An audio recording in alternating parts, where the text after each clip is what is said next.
about some shady shit today. Today we're doing chapter 6 in the book Everything I Want to Do is Illegal. If you've been following along here, if you haven't got your book, you can get it at polyfacefarms.shop. I always forget, and it's in the description if you want to actually go get it. But let me just double check it again. Every single time I do a live stream, I have to go and double check it. But it's literally like Polyface Shop. I'm trying to give Joel Salatin the credits. It's this damn book, not mine. And I don't get any kickbacks from this. So this is strictly all for like Joel's benefit and for the benefit of you guys who are watching and you want to learn about all the shady happenings that happen in your food system, from farmers getting shut down to we'll just say things getting snuck into your diet. But if you want to get the books, you will actually go to polyfaceshop.com. It is, yeah, you can go to polyface.com and then it'll reroute you there, but that's where I would go to get it. If you want to go get a copy of that. He's got a whole bunch of other books up on his website right now. I'm looking at it. Oh, Sparkle. I forgot to start my phone. So we'll just start here. Let me go ahead and get this set up real quick because that was a big faux pas on my part. And this came in handy last week because I was streaming and then I realized that the audio didn't even pick up. So people were like, yo, what's up, dude? What are you doing here? Hey. I have that handy dandy Osmo, and I hate it. I don't really like the Osmo. No offense, Oz, but not my favorite. We're just gonna see that. I'm gonna leave it there. So yeah, I am actually working on a fun little ad for one of the things that I affiliate with, a company called Rep Provisions, and it's they do the regenerative beef. They also have pork and chicken, and I believe they have lamb as well. Lamb and sheep are the same thing, right? Yeah, it's a sheep. Not perfect, but yeah, I actually wanted to, earlier this year, I wanted to call up one of my neighbors and butcher one of their goats or sheep because I know that they raise both, and I really want to do a sheep because I've already done a goat.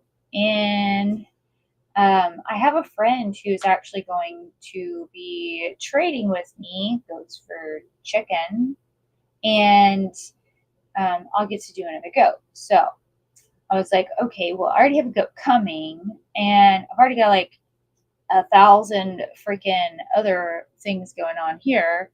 Why don't I just order some sheep, or I think they call it mutton, lamb, whatever, from a neighbor or something. But if you're not into butchering it yourself, this is where this place comes in. So they will actually ship your meat order right to your door. You can order the ground bits. You can order the bones. If you want to make your stock, they actually sell the stock too. And I think they even partner with another company that I affiliate with, but Nose to Tail. And they also do, like the normal stuff, the ribs and whatever. But they also sell some organs as well. So you can often find hearts, liver, etc., if that's what you're into. So I'm into eating the organs. I think that they're beneficial for you. So if you want to get a handle on some of that, they are offering, I think, 10% off right now. But I'm not giving you my code yet. So if you wanted to go, you'd have to go like repprovisions.com. I don't have a link for you. That's just what I have in the works. So I'm not getting a kickback off of this until later when I figure out how I'm going to deliver that. So I have about 3 different scripts on the table that we're looking at, and I might end up just doing all 3 because they're fun. So yeah. Anyway, that's what I've got for now.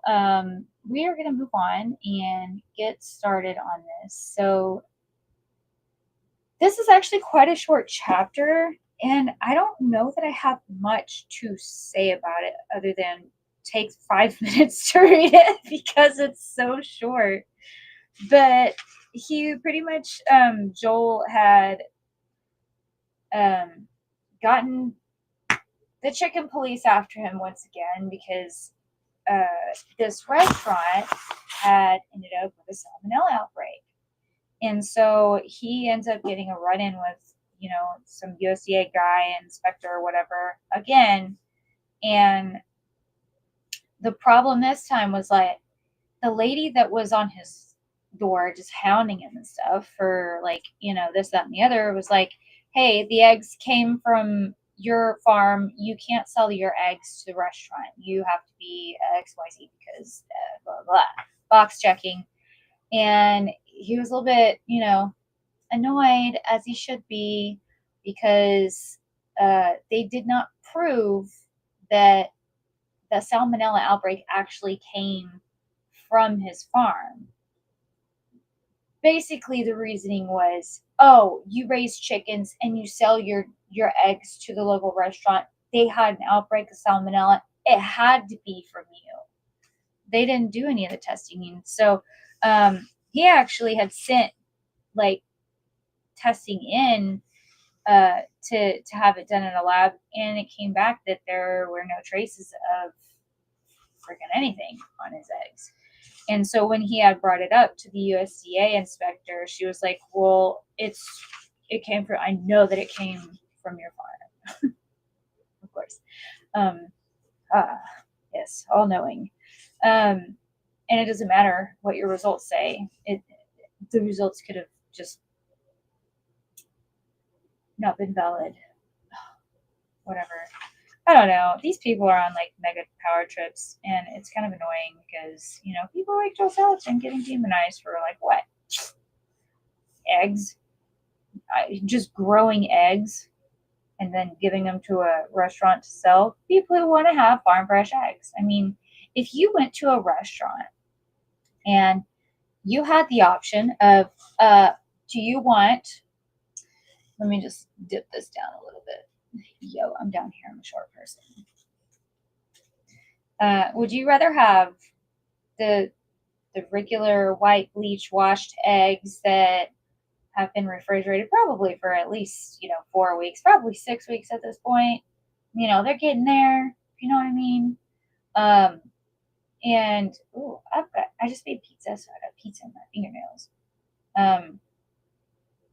So would you rather have that, or would you rather have the dark egg that you can set out on the counter for a couple weeks and it'll be just fine, because it still has a protective bloom, was not washed off, and you crack it open, you compare the eggs, one holds up very firm, dark, and the other one light, runny. Maybe the shell breaks when you touch it because maybe the bird just didn't get enough calcium. I mean, have you guys all been there before? Yeah, sometimes. I've never had the issue except for when my chickens first start laying eggs, when they will have a jelly egg. Is that what it's called? Jelly egg? But basically it's where the egg comes out and it doesn't have a shell. It's kind of weird, especially the first time you see it, because you're like, what was that? And you're just looking at it like, I am not going to eat that. But I'm pretty sure that they're edible. They just don't have, a shell. But that happens when your bird doesn't get enough calcium. They get low in nutrients. They're obviously not going to form a full egg like they should, just the same way if you are a mother and you are pregnant and you don't have enough nutrition, your baby is not going to be a big, chunky, healthy baby like it should be. sue me if you feel like that's incorrect. But I believe that nutrition has a lot to do with, raising new things like new chickens, new people. You gotta have nutrition. Yeah, new plants. Same thing with plants. If you don't feed the plants, or if your plants are malnourished, they're going to be skinny little things that shoot up towards the sky, starving for light, and probably just fizzle out because they're not doing well. So yeah, yeah, shit. So she got onto him about the freaking unwashed eggs thing, and obviously this wasn't sitting well with Joel. So he ends up finding out like a year later that he was featured in a magazine. Yeah, he's gotten famous now. I'm pretty sure he was already famous, but anyways, I'm gonna read it to you. About a year later, our farm was featured in the Smithsonian magazine and included in a piece uh, were several glowing interviews of some of our chefs. Of course, they spoke glowingly about the quality of our products, especially the pastured eggs. This lady got a copy of the article and actually carried it under her arm, went to the 3 restaurants interviewed in the article, and threatened to close them down if they did not immediately discard our eggs. And you want to know why? Because it was that same stinking lady who tried to tell him that he couldn't sell his eggs at that other restaurant. Actually, she told the restaurant that they couldn't buy their eggs from the farm. I believe that's what happened. I mean, I read this chapter last week and I've already forgotten most of it because it was so short. I was just like, oh, I'm just gonna after there's our little sesh last week, I was like so curious about the salmonella. I just like flew through it in like 5 minutes, literally. So I don't quite remember the whole story because I haven't drank enough water since then. But um, the whole story with that was that like this freaking lady was just on a mega power trip and she could not let it die at that one incident. She just kept going. So um it's just amazing how people if they just get just a little bit of power, they take it, they run with it, and no. Won't take no for an answer. You got to do what they say, otherwise, get the red X on your checkbox, and then, well, good luck. So, meanwhile, he basically said like the only way that they could deal with that was to just say, "All right, we'll throw the eggs out." So once again, he has a restaurants or multiple restaurants at this point who have to throw their eggs out because this crazy lady found out that his farm was selling eggs to them. So it's wild, dude. So the salmonella thing is just if you haven't, I've probably had salmonella a few times. I have chickens in my backyard, but there's many outbreaks that happen with salmonella. And the funny thing is that a lot of people may not even know that they have salmonella or E. coli or whatever, Listeria. They might just, think it's food poisoning and just move on with their life because, it doesn't like put them in a hospital like it can with some people. But, sometimes you're just like, ugh, like, what was that? Like, I don't remember what I ate, but something's nasty. But it doesn't come strictly from eggs. And the symptoms may not show up for like 24 hours. So it could have some whatever that you ate yesterday, Sometimes it doesn't just hit right away. Sometimes you eat something and you're just like, ugh, like right away, you're just like, that oyster that you ate raw slid straight down your throat and you're like, yeah, oh, something right about that. But you don't throw it back up. You want to, but you don't. And then all of a sudden, you're on the toilet with the shits for 4 hours, sweating bullets. Yeah. So, and that's an idiot almost. But then, you salmonella with the freaking egg. or lettuce, because you get it from lettuce too. I mean, there's been major outbreaks from lettuce uh, across the United States. So, and it came from the inspected freaking lettuce facilities. So it's so annoying because the small farmers, they get demonized, and this lady didn't even do her homework on this. Like, yeah, maybe she did her job checking the boxes, but she wasn't actually like she didn't send the stuff to the lab. Like, I think what the actual story was is that they said they were going to, and she's like, what are you talking about? No, we didn't send it to the lab. No, I'm not going to do that. Well, so then he did, and he found out there ain't nothing wrong with his eggs. So, but yeah, you get sick with salmonella, you could definitely get over it. It's not difficult. Let's read a story real quick.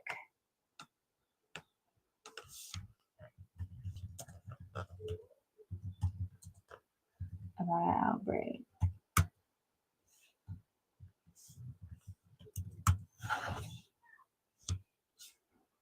Whoa.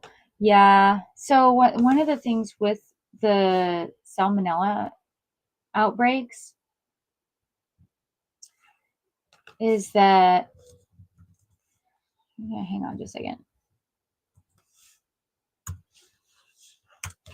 Is that when it gets into the fields of like lettuces and stuff, like you've ever like had like a recall on your lettuces.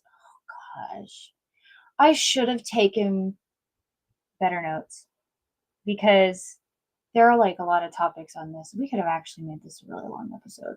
Why the heck didn't I prepare for this? Oh yeah, I was having a bad day yesterday. Well, anyway, the salmonella in like the fields where they say that it comes from the fields, but like it does. When you get really big salmonella outbreaks that come from like lettuce and stuff like that, or whatever, it's because a lot of the times it came from like, this is gonna be so gross, I'm gonna ruin lettuce for you, or any kind of greens for that matter, and maybe just freaking conventional farming as a whole. Good, you shouldn't be eating conventional food anyway. But they'll take this what do you call it? Yeah, you already know where I'm going. I'm just gonna call it by slang term, sewage sludge. It's in your compost that you buy from like if you go to a regular store and you just get like compost, right? It's like a big bag, little like 4 cubic foot or whatever of like just regular compost that has what they call like sewage sludge or biosludge in it. And what that is like the slime. It's like the slime from the sewage system. And they don't have anything to do with it. So they compost it and resell it. And then they put that on the fields that they grow your food on that ends up in a regular grocery store. So that's how that works. It's kind of gross. But here, let me just fact check this story real quick to make sure that we don't lie about anything, because we don't be lying. We want the truthish. We want the truth. With receipts. Look, yes, I've got sites. If I have to post the citations for this, I will. And here we go. True story. Between 2013 and 2014, a massive salmonella outbreak linked to Foster Farms chicken sickened over 630 people across 29 states. And this is why it's a big deal, is because people do get sick very easily. Yeah, you just think that it's a little stomach bug. Well, that's what the stomach bug is. Salmonella, E. coli, listeria, all those things. So, even though this was just salmonella, the strain was antibiotic resistant and it caused severe illnesses and hospitalizations, which is where the issues lie. And that's why they cracked down on the whole salmonella thing so hard. But if it was really, sorry, that was probably really loud because the mic is in the freaking headset. If they really cared about salmonella, like being a problem, then they probably would have sent the eggs to the lab. I don't know. You tell me. Okay. Here's the thing. We're going to scroll down to the underside of this because I don't know if that was fact checked correctly. The rest of it, that part was fine. Or maybe it was close. Close. Hang on. Okay, let's reread this. Between late 2008 and 2009. This is a different case. Anyway, there's a whole bunch of, okay, yeah, this is a different one. Okay, so between late 2008 and 2009, a nationwide outbreak of Salmonella trifamurium was traced back to peanut butter paste and peanut products processed by PCA in Blakely, Georgia. It sickened at least 714 people across 46 states and caused 9 deaths. That wasn't eggs. The FDA found that the plant tested positive for salmonella at least 12 times between 2007 and 2008, yet labeled products as negative and ships them anyway. These people are dirty. The legal consequence. Oh, this is some drama. The executives Stuart Parnell, his brother Michael, and quality manager Mary Wilkerson were convicted on fraud and conspiracy and obstruction charges. Stuart Parnell received a 28-year prison sentence. Holy smokes. You're done, sir. The longest ever in U.S. foodborne illness cases. What? That's the longest somebody's ever been sick. You freaking killed 9 people. That should be manslaughter. I'm just saying, that's my opinion. Don't come for me. And then Michael got 20 years. Wilkerson got 5. Dirty. Dirty. Oh, that's no bueno. Oh, shoot. I can't believe this stuff happened. This is just one case of one, outbreak. This stuff is and it's peanut butter. You wouldn't think it would be in peanut butter. Of all the things, you would not assume peanut butter has got salmonella in it. Well, now you know. Jeez.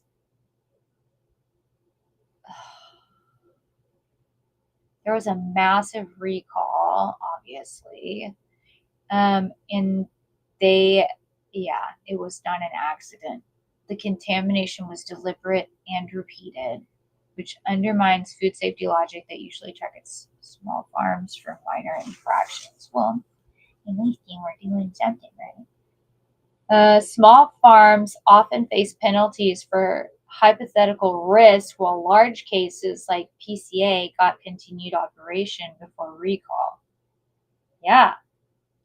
So tell me why all these small occurrences of these what if situations for these small farms, they're getting slapped around, while these other big guys usually just get a slap on the wrist. I guarantee you, if Joel's Food had caused such a horrible outbreak that killed 9 people, they would have put his ass behind bars for life, and then shut his corporation down, and then bankrupted his family. They would have come for him. Yeah, especially him being who he is. He would not have gotten off that easy, and I would consider that easy, even if he didn't do it deliberately. Definitely. So I just think, this is just another one of those examples of Rules gone wrong, y'all. Rules for thee, but not for me. Well, I guess in this case, even though 9 people died and like over 700 people got sick, at least somebody got arrested for this shit, because that's not usually the case. And maybe it's not usually so deliberate, but I mean, when you got your buddies over in Washington making rules for you, it gets a little bit easy to skirt them. Or at least go and bash down the house of the little guy so that he can't have a leg up. Even though he's not sitting there being like, just put the stamp of approval on it anyway. They'll be fine. Nobody's gonna get sick. What? This salmonella is not real? I'm gonna get fact checked for that. Salmonella is real. This was not a regulatory overreaction. This was a clear criminal negligence from large-scale operation, yet the plant wasn't immediately shut down. The broader regulatory system failed in prevention, while small producers often face legal action over theoretical risk. Yep, what we just said. This case perfectly illustrates Salatin's critique of the food safety apparatus, punishing the small and enabling the big. Yeah, big enablers. Yeah. Let's see. Ooh, yeah. Let's go up to Google. And let's do the Salmonella outbreak. What was it? I don't remember the name of the farm, so we'll just go with salad or lettuce. It was a lettuce. See if I can find some juicy shit on that. Oh, there's a recent one in 2021. A salmonella outbreak linked to packaged salad greens produced by Bright Farms in Rochelle, Illinois was investigated by the CDC and FDA in the summer of 2021. Same stuff, Salmonella trifamurium. This stuff gets around, doesn't it? Okay, so let's look up Salmonella trifamurium. Typhimurium. I'm not even saying it right. Typhimurium. So what exactly is this salmonella that's just getting around like a hoe? Let's see. What does it cause? Typhoid fever in mice. Okay. Is that where typhoid fever came from? It was from salmonella. So we ate bad peanut butter in the 1800s. And people just died from typhoid. Typhoid Mary story. All right, we're going to scroll over to ScienceDirect.com and see what they say. They've got a huge explanation. All right. It is a genetic system in a pathogenic bacterium. Okay. Wait, no. No, we're not going to do this one because that's the mouse model for typhoid. We don't care about that. All right. It must be like the most well-known, like, strain, I guess. Because if it's popping up that much, then fuck. It's one of the most common, well-studied types of salmonella bacteria responsible for foodborne illness in humans. Your common symptoms are going to be diarrhea. Oh, wait, hang on. Can I do it? Vomiting, fever, abdominal cramps, diarrhea. Heartburn, nausea, indigestion, specific diarrhea. Something like that. Your symptoms appear 6 to 72 hours after the ingestion and can last for 4 to 7 days. So, like, you've got the flu. I wonder if that's where the stomach flu comes from. Because, I mean, if you think about it, stomach flu, or when they say you get a stomach bug or, like, food poisoning or whatever, or whenever you take, like, your food handler's card they say it's like foodborne illnesses, right? So I wonder if it is one of the things that gets around the most in food. Like, I know that like animals and people will carry things like Salmonella and E. coli in their guts. And so like that's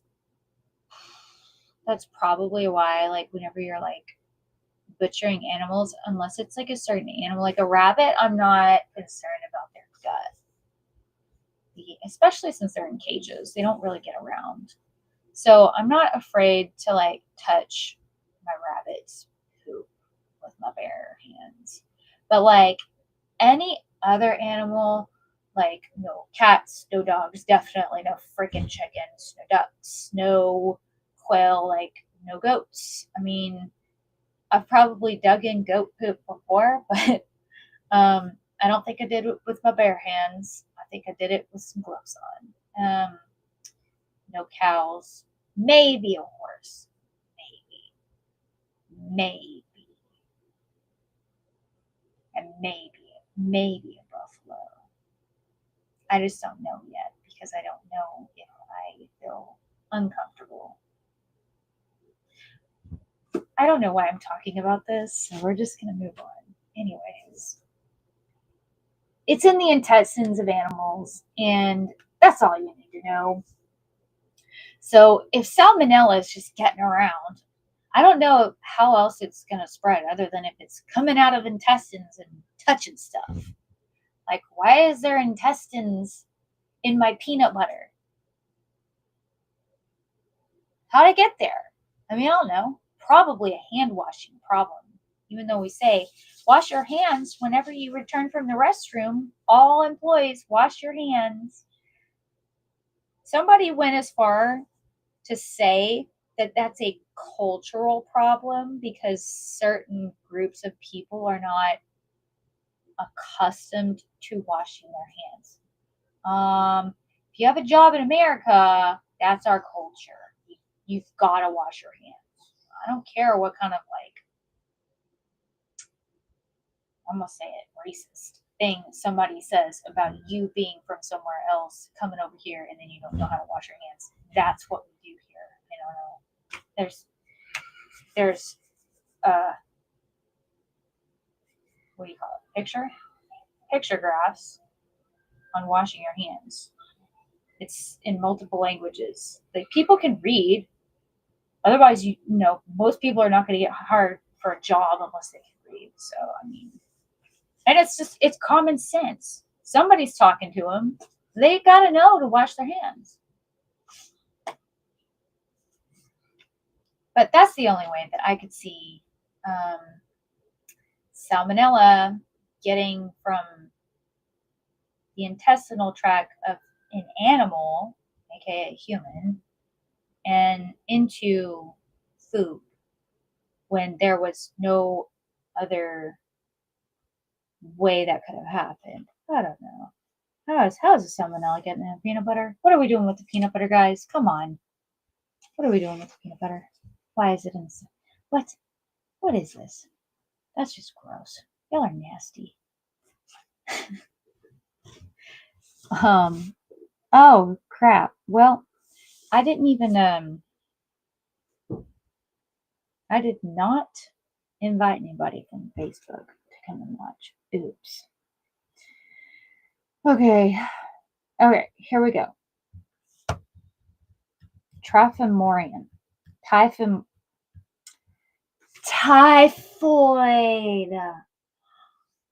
That makes sense. Typhimurium. Typhoid. Doesn't take a genius. Okay, salmonella. So typhoid is a type of salmonella? Huh? Maybe? Okay. Anywho, we're going to scroll on through. It is a gram-negative bacterium that causes salmonellosis, a gastrointestinal infection. We already know that. It belongs to the Salmonella enterica, subspecies enterica, Cirovar typhimurium. That is a lot of Latin that I don't understand. But I will tell you that enter is like a word for intestines. So salmonella intestines, intestinal salmonella. There you go.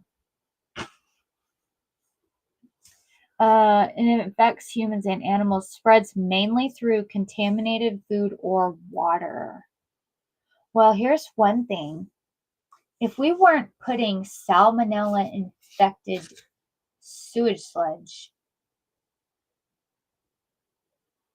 on our crops, maybe it wouldn't be contaminating the food. Maybe the problem is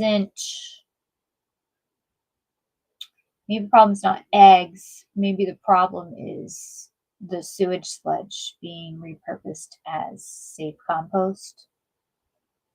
I don't know. That's just my opinion. And I'm not a scientist. I'm just an observer. Ugh. Okay, yeah. The common symptoms. Diarrhea, abdominal cramps, fever, vomiting. Yeah. Feeling like death. Sweating bullets. Okay. Characteristics are undercooked. They're linked to undercooked poultry, eggs, beef, and sometimes produce or peanut products. Oh, so this is like a peanut specific thing. Okay. Uh-oh. The child is in the other room going crazy again.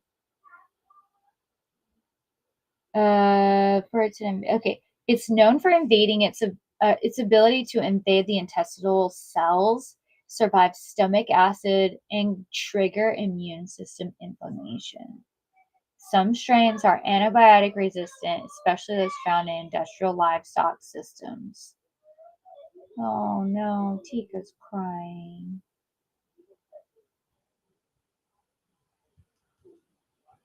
This just goes on and on and on. So yeah, so we mentioned the PCA outbreak, and that was wild. So there is another one that happened in 2006 that contaminated tomatoes and fresh produce in multi-state areas. And there's another one in 2021 that was linked to Italian-style deli meats that hospitalized a whole bunch of people. Ooh. I must say, give me a list of the worst outbreaks in America.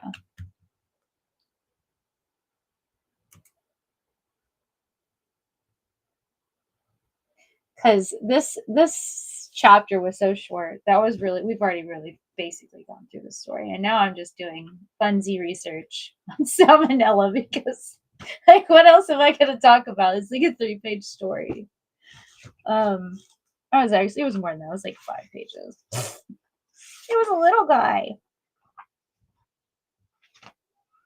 Okay, 9 pages, but it felt like,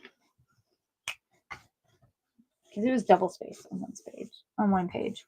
Okay, so this one. Okay, so the Hill Farm dairy milk outbreak in 1985 was the largest single-source salmonella outbreak recorded in U.S. history. Over 16,000 illnesses and at least 9 deaths due to salmonella typhoid bacteria in pasteurized milk from Hill Farm Dairy, Illinois. Oh, shit. The contamination likely resulted from a valve mixing pasteurized with raw milk over months. Yeah, that'll do it. Ew. Well, yeah, if you're not washing that thing and you just keep double dipping back and forth, yeah. I'm thinking that's called cross-contamination. And that's how that'll do it. And when you do take your food handler's card, you know not to do that stuff. If you're cutting the booty hole, don't use that same knife to cut the breast. Yeah, I just skin them now. I don't cut the booty hole. Like, I'm gonna stay away from that. I'm gonna send my chickens off to go get them done by somebody else because I'm tired of doing chickens. I can do ducks. They're bigger. They're a little bit easier. But I do not have any interest in processing chickens anymore. I will find somebody to do it for me. There's just not enough bird on it. But I also don't raise big freaking Cornish cross birds. So there's that. Let's see. Okay. There's the Peanut Corporation of America. That's the one that we just read. Cargill ground turkey recall in 2011. I feel like if I start talking about Cargill, I'm going to get in trouble. But it's public knowledge, so I'm just going to say it. They infected about, let me go to the website first. Oh, darn. Hang on a second. Okay, so I have one. I'm on healthline.com. And if you want to go to the exact page, I think is healthline.com/health/worst foodborne illnesses or illness outbreaks ? And that has a dash in between those words. Okay, so Cargill ground turkey. Cargill recalled 36 million pounds of ground turkey. What? It's suspected the meat may have been contaminated with an antibiotic-resistant strain of Salmonella. It caused at least one death and about 136 illnesses across 34 states. So basically, the continental U.S. Almost the whole continental U.S. Except for, like, probably Nevada, Utah, Arizona. Here in 2013, the Foster Farms chicken. California chicken producer Foster Farms was suspected of infecting a total of 634 people with Salmonella. The incident spread across 29 states and Puerto Rico, but no deaths were reported. The company issued a voluntary recall of their brand chicken products. That's cool. I don't buy chicken from chicken people anymore. I don't buy turkey either. What do I buy? Maybe fish. I think that might be like the only like farmed, I guess, food that I really eat now. I mean, farmed in a sense of like mass produced, not like organic or anything like that. I don't know. Because I get my like red meat, my beef, and all that stuff. I get that from like regenerative stuff, like I mentioned earlier. And then I also raise meat out in the yard. Have a yard garden. Yeah, created that term. Let's see, Mexican cucumbers. Oh no, we can't get our gherkins. Okay, so salmonella from cucumbers imported from Mexico infected 907 people in 40 states. This outbreak resulted in the hospitalization of 200 people and 6 deaths. Death by cucumber. That's not cool. Man, could you imagine? Like, I like pickles. I grew up on pickles. Like, F the yellow 5 and all that, all the dumb stuff they put in it. But for real, I like pickles. I also like to juice cucumbers. It makes me feel like my skin is elevated. But, like, I could imagine dying from a pickle. Although, now that I think about it, I think I have gotten a stomachache off of that before. Maybe it was around that time. I don't know. 2015 is that's about the time I probably stopped buying pickles like on the regular. Because I used to eat them a lot. Oh, and then this goes on into like E. coli, botulism, and all kinds of stuff. This is cool. I actually want to link this down in the, I'm going to link that in the thingamajig. Is there a way that I can do that? Share screen, invite guests. What is this? How do I put a note on here? Chat. Never miss a comment. Click on the chat to display it. Oh, whatever. Can I put that here? I don't know if that went through. I'm going to go check real quick to see if that actually uploaded, because that would be cool. Man, there's some shady stuff going on, man. These aren't even like the really bad ones. Like there's been some really bad like outbreaks, not just salmonella. Oh. Ooh, Journey to Homemade just uploaded another video. Woo! I like to binge watch them. They're out in New Mexico doing the thing. Oh my God, my face was on the internet. You just found the cookies? You're welcome. Yeah, it's got chalk. Dang, I don't have a bag in here. I can't even rip.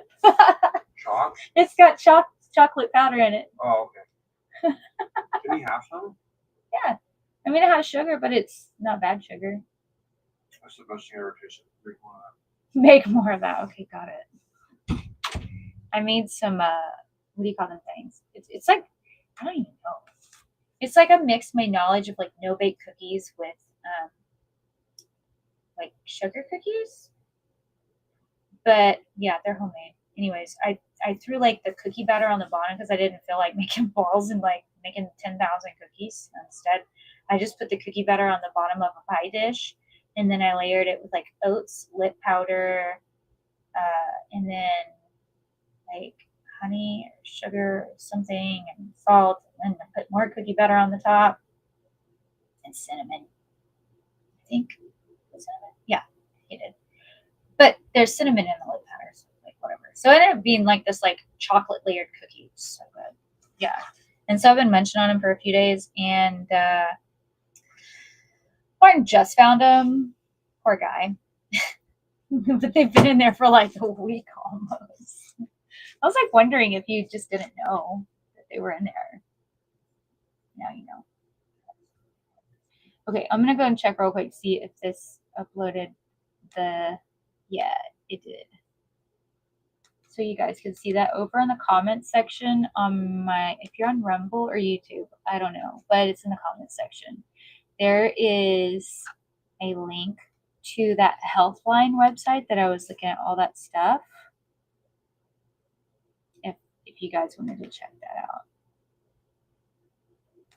So yeah. Excuse you, my dog just burped. Okay. What's the like worst ones? I guess it was like the Hill Farm one and then the PCA one.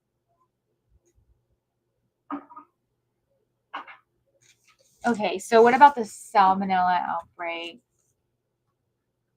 from salads? Who is that? Tika? Can you stop tapping?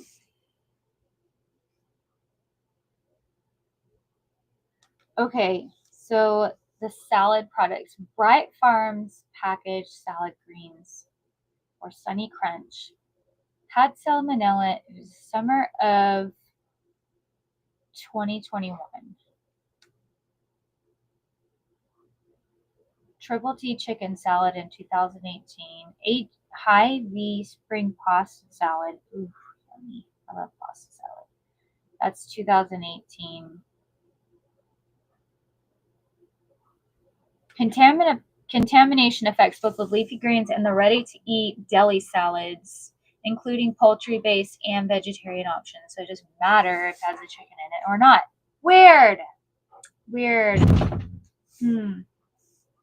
That's kind of what Joel was saying. It doesn't matter. Like if there's a chicken in the restaurant, if there's an egg in the restaurant or not. You can't prove the salmonella came from the dang chicken. it's freaking salad. Let's see. Prepackaged salads you trust. Well, I think I'm actually going to wrap it up. It's been about an hour already, and I'm surprised that this lasted that long. A few pages that we had to read. Let me go ahead and make sure that we covered everything.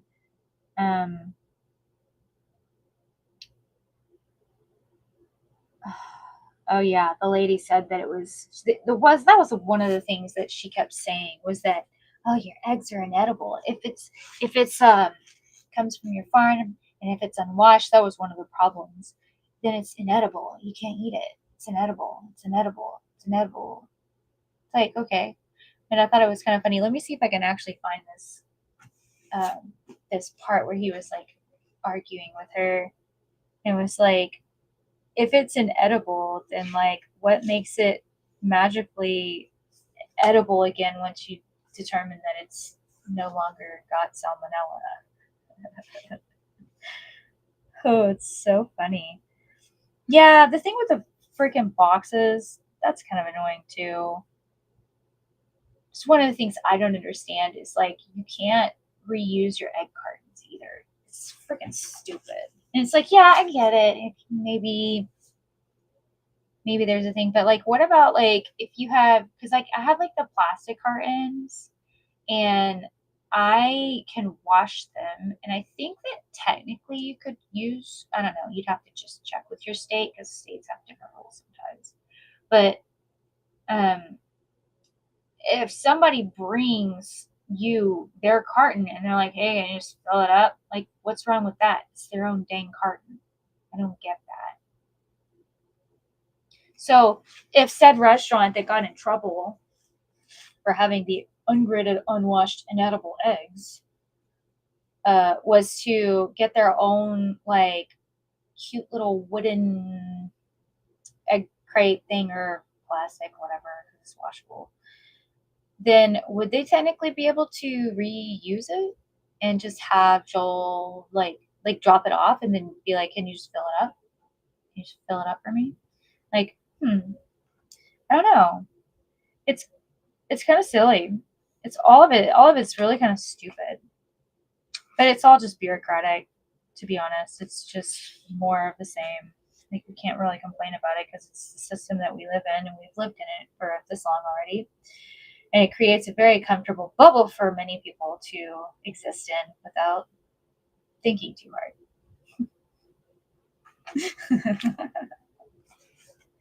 But yeah, let me see if I can find this part. Measures of point in time.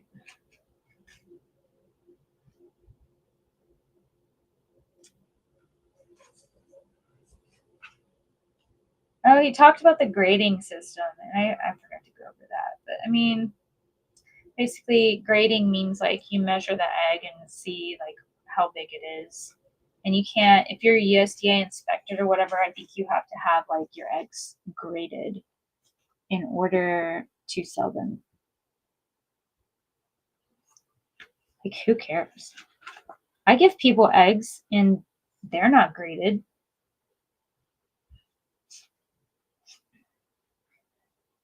But I don't, I have, but I don't sell like the freaking,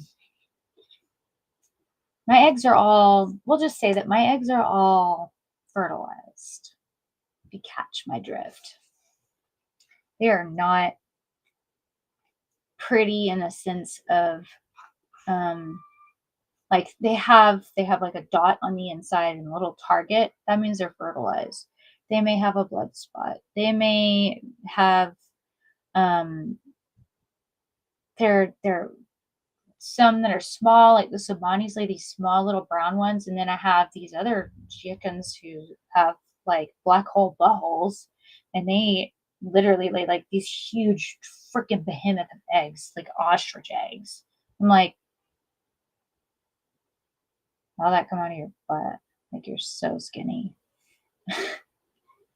I don't know. But yeah, my chickens lay all different size eggs. So they're not graded. But I'm also not sitting here with a farm stand trying to sell them to like a whole bunch of different people. They just sit in my yard, and when I go get them, they come inside and they sit on my counter. And then they get eaten pretty dang quick. And we have quite a bit of chickens, but they've been slacking it lately because it's hot outside. And they don't like the hot weather.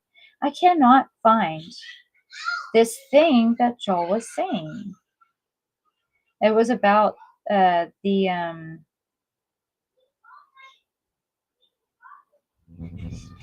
it was right here. Oh, poor babies. Get on down.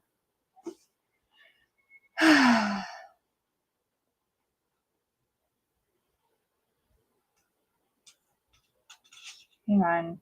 Just give me a second. Give me a second. I'm just talking about the boxes. I don't know. I can't find it. Maybe I'll go back and find it, and then I'll mention it next week when we get back on. But he was basically saying, "Oh yeah, well, if the eggs are not any good right now, then I guess they just magically happen to be, eggs I was gonna eat, and now they're inedible."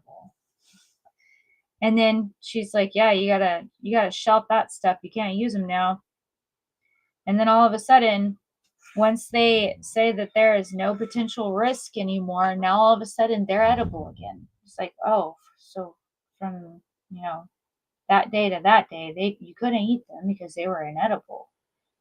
But had that decision been made prior to or after, they're edible. Like it's just a silly, stupid twist of the tongue, to be honest. All right, so next week we're going to be going over chapter 7, called the Million Mile Chicken. There are some weird titles in this book. The Million Mile Chicken. So I'm going to read the first little bit of that so you can get a little teaser. "I want to take your chicken to the DuPont Circle Farmers Market," said Bev, a quintessential marketer and gourmet food innovator. "We had been working together on and off for several years, and he wanted to move pastured meat and poultry into the belly of the beast, Washington, D.C. The Fresh Farm Market's flagship venue was DuPont Circle on Sunday mornings. I had zero interest in going there, not just because of the time, but because I didn't want the hassle of the 3-hour drive on one way. Besides, our farm gate sales were entirely sufficient for success. But Bev, with that excitement that naturally grows out of the deep soul level yearning, insisted that it would be a wonderful venue. His dream was to make the heat and eat artisanal food in the metropolitan areas. My response was, let them find their kitchens. Obviously, we shared complementary visions. Thus began a saga that taught me much about the real world. I learned that illegal encompassed more than courts of law, deputies, and police. It included market rules and perceptions too ingrained to change.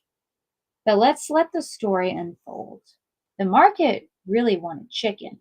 No vendors had chicken. Bev wanted to sell the entire polyface portfolio: beef, poultry, pork, rabbit, and eggs. Beef wasn't allowed by the market master. Why? I asked. You already have a beef vendor. Well, what's wrong with a little friendly competition? Might not be enough business for you both to be viable. So when will you allow us to come with our beef? When I say so.